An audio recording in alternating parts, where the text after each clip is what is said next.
নমস্কার বন্ধুরা, village food with কল্যাণীতে আপনাদের সবাইকে স্বাগত জানাই। আজকে আমি আপনাদের সঙ্গে শেয়ার করতে চলেছি উইন্টার স্পেশাল অরেঞ্জ কেকের রেসিপি। বন্ধুরা, অরেঞ্জ কেক বানানো খুবই সহজ, আর কোনো রকম এসেন্স ছাড়াই এই কেকটা কিন্তু খেতে দারুণ লাগে।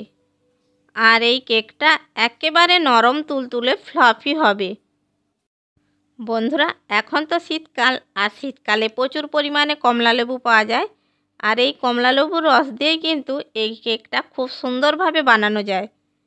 আমি যে পদ্ধতিতে বানিয়েছি সেই পদ্ধতিতে বন্ধুরা একবার বানিয়ে দেখবেন, বাচ্চা থেকে বড় সবাই খুব পছন্দ করবে। আর দোকান থেকে কেক কিনে আনার কথা বলবে না। তো চলুন বন্ধুরা, একেবারে বেকারির মতো নরম তুলতুলে ফ্লফি অরেঞ্জ কেক বাড়িতেই কিভাবে বানানো যায় সেটা শুরু করা যাক। অরেঞ্জ কেক বানানোর জন্য সবার প্রথমে যেটা লাগবে অরেঞ্জ বা কমলা লেবু। আমি এখানে কয়েকটা কমলা লেবু নিয়েছি। এই কমলা লেবুর মধ্যে আমি দুটো কমলা লেবুর রস বের করে নেব। প্রথমে কমলা লেবুর রস বের করার আগে কমলা লেবুর জেসটা বের করে নেব। একটা গ্রেটার দিয়ে এইভাবে ঘুরিয়ে ঘুরিয়ে জেসটা বের করে নিতে হবে। এইভাবে কমলা লেবুর খোসা থেকে জেসটা বের করে নিলে আর এসেন্স দিতে লাগবে না। দেখুন বন্ধুরা, আমার বের করা হয়ে গেছে। 1 চামচের মতো হলেই হবে, এর থেকে বেশি দেওয়ার দরকার নেই। এরপর আমি একটি মিক্সিং জার নিয়েছি। এবার এই মিক্সিং জারের মধ্যে কমলা লেবুগুলো ছাড়িয়ে দিয়ে দিচ্ছি। যে দুটো কমলা লেবু নিয়েছি ওই দুটো কমলা লেবুরই রস বের করব।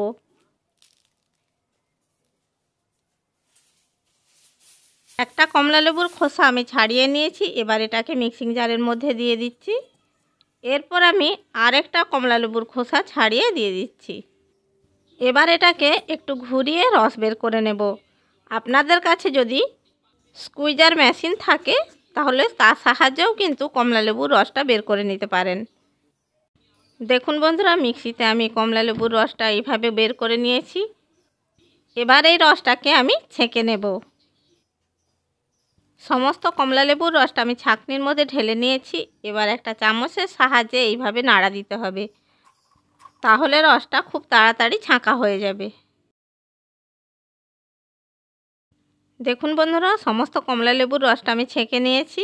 এবার এটাকে একটা সাইডে সরিয়ে রাখছি। এরপর আমি একটি পাত্র নিয়েছি, আর এই পাত্রের মধ্যে দুটো ডিম ফাটিয়ে নিয়ে নিচ্ছি।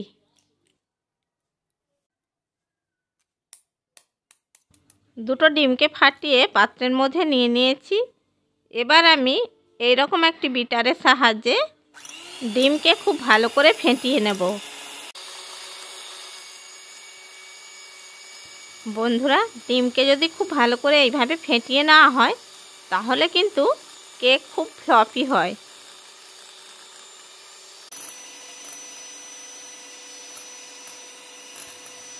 দেখুন বন্ধুরা, ডিমকে আমি খুব ভালো করে ফেটিয়ে নিয়েছি। এরপর এই ডিমের মধ্যে অ্যাড করে দিচ্ছি 1 কাপ পাউডার চিনি।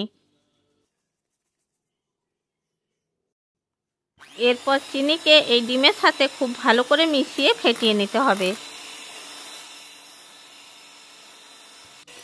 বন্ধুরা, আমি এর মধ্যে 1/4 কাপ সাদা তেল দিয়েছিলাম, এটা স্কিপ হয়ে গেছে তাই ভিডিওটা দেখাতে পারলাম না। ডিমের সাথে পাউডার চিনিকে খুব ভালো করে মিশিয়ে নিয়েছি। এরপর আমি এর মধ্যে দিয়ে দিচ্ছি 1 কাপ ময়দা।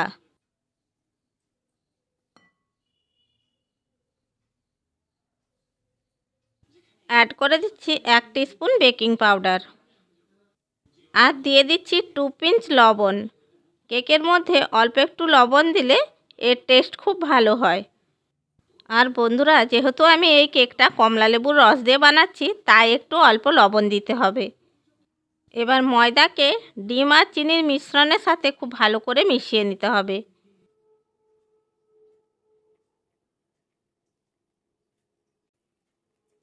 দেখুন বন্ধুরা, ময়দাটাকে ডিম আর চিনির মিশ্রণের সাথে খুব ভালো করে মিশিয়ে নিয়েছি। মিশ্রণটা এখনও ঘন আছে। এবার আমি এর মধ্যে দিয়ে দিচ্ছি কমলা লেবুর রস। আমি অর্ধেকটার মতো কমলা লেবুর রস এর মধ্যে দিয়ে দিচ্ছি, বাকিটা লাগলে দেব। এরপর আমি এর মধ্যে দিয়ে দেব অরেঞ্জ জেস্ট। বন্ধুরা, এটা কেকের মধ্যে অ্যাড করলে আর কিন্তু এসেন্স লাগে না, সুন্দর ফ্লেভার হয়। এবার এই রসটাকে ব্যাটারের সাথে খুব ভালো করে মিশিয়ে নিতে হবে।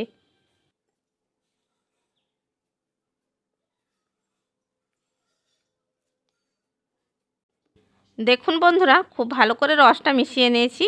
ব্যাটারটা আমাদের একদম রেডি হয়ে গেছে। আর ব্যাটারের ঘনত্বটা ঠিক এই রকম হবে, এর থেকে আর বেশি পাতলা করা যাবে না। আমার বাকি অর্ধেকটা লেবু রস বেঁচে গেছে, এটা আমি রেখে দিচ্ছি। এবার আমি এর মধ্যে দিয়ে দিচ্ছি অরেঞ্জ ফুড কালার। আমি এটা অরেঞ্জ কেক বানাচ্ছি, তাই আমি একটু অরেঞ্জ ফুড কালার ব্যবহার করলাম। এটা সম্পূর্ণ অপশনাল, আপনারা যদি না চান নাও দিতে পারেন। এবার এই কালারটাকে ব্যাটারের সাথে খুব ভালো করে মিশিয়ে নিতে হবে।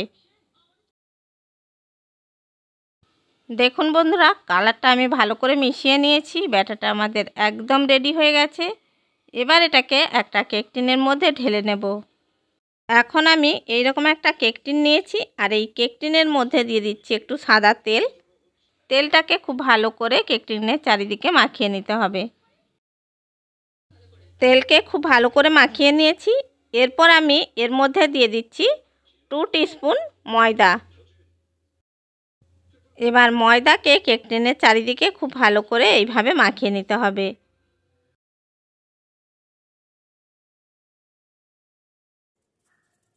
দেখুন বন্ধুরা, ময়দাকে কেক টিনের চারিদিকে খুব ভালো করে মাখিয়ে নিয়েছি। আর এক্সট্রা ময়দাটা আমি একটা বাটির মধ্যে রেখে দিচ্ছি।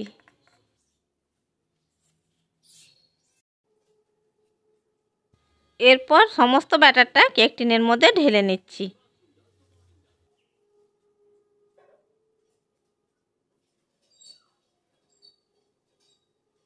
সমস্ত ব্যাটারটা কেক টিনের মধ্যে ঢেলে নিয়েছি। এবার কেক টিনটাকে একটু এইভাবে ট্যাপ করে নিতে হবে। কেক টিনটাকে ট্যাপ করে নিয়েছি। এটা একদম রেডি হয়ে গেছে। এবার এটা বেক করতে বসিয়ে দেব। কেকটা বেক করে নেওয়ার জন্য আমি আগে থেকে গ্যাসের উপরে একটা কড়াই বসিয়ে দিয়েছি। আর কড়াইটাকে আমি 5 মিনিট প্রিহিট করে নিয়েছি। এবার খুব সাবধানে কেক টিনটাকে এর মধ্যে বসিয়ে দিচ্ছি। এবার কড়াইয়ের ঢাকনা ঢাকা দিয়ে এটাকে 50 থেকে 60 মিনিট লো ফ্লেমে বেক করে নেব। কড়াইয়ের ঢাকনার মধ্যে যে ছিদ্রটা আছে, সেই ছিদ্রটাকে আমি একটা কাগজের টুকরো দিয়ে বন্ধ করে দিচ্ছি। 30 মিনিট পর দেখাচ্ছি। দেখুন বন্ধুরা, কেকটা কতটা ফুলে উঠেছে। এটাকে আরও 30 মিনিট লো ফ্লেমে বেক করে নেব। এরপর বন্ধুরা 1 ঘন্টা পর অর্থাৎ 60 মিনিট পরে আমি ফিরে এলাম। কড়াইয়ের ঢাকনাটা খুলে নিচ্ছি। এরপর বন্ধুরা আমি একটা স্টিকের সাহায্যে চেক করে নিচ্ছি যে কেকটা ঠিকঠাক হয়েছে কি না। স্টিক গেঁথে আমি দেখে নিচ্ছি এটাকে। দেখুন বন্ধুরা, স্টিকের গায়ে একটুও লেগে নেই। আমাদের কেকটা ঠিকঠাক হয়ে গেছে। এবার আমি ঢাকনা ঢাকা দিয়ে কেকটাকে ঠান্ডা হতে দেব। 20 মিনিট পর কেকটাকে আমি কড়াই থেকে নামিয়ে নিয়েছি। কেকটা সম্পূর্ণ ঠান্ডা হয়ে গেছে। এবার আমি কেকটাকে ডিমোল্ড করে নেব। এবার আমি একটা ছুরি নিয়ে কেক টিনের চারপাশ দিয়ে কেকটাকে ছাড়িয়ে নিচ্ছি।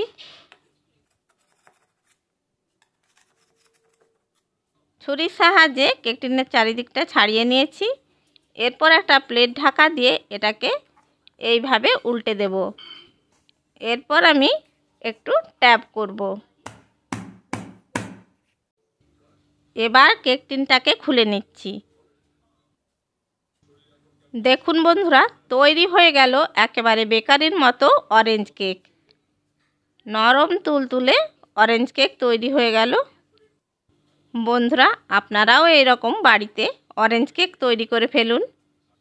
দেখলেন তো বন্ধুরা, মাইক্রো ওভেন বা কেক মেশিন ছাড়া শুধুমাত্র গ্যাস ওভেনেই খুব সহজে এই রকম কেক বানানো যায়।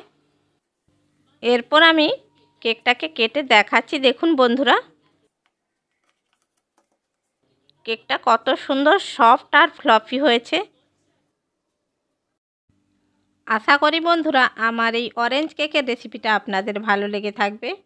বন্ধুরা, আমার এই অরেঞ্জ কেকের রেসিপিটা আপনাদের ভালো লেগে থাকলে লাইক করবেন, শেয়ার করবেন আর কমেন্ট বক্সে আপনাদের মূল্যবান মতামত জানাবেন। আর এই রকম আরও নানা রকমের রেসিপি পাওয়ার জন্য আমার চ্যানেলটিকে সাবস্ক্রাইব করে বেল আইকনটি প্রেস করে দেবেন। তাহলে বন্ধুরা যখনই আমি ভিডিও ছাড়ব নোটিফিকেশানটা সবার আগে আপনার কাছে পৌঁছে যাবে। চ্যানেলে যদি নতুন বন্ধু হয়ে থাকেন চ্যানেলটিকে সাবস্ক্রাইব করার জন্য অনুরোধ রইল। আবার দেখা হবে অন্য কোনো ভিডিও নিয়ে। ভালো থাকবেন, সুস্থ থাকবেন। ধন্যবাদ।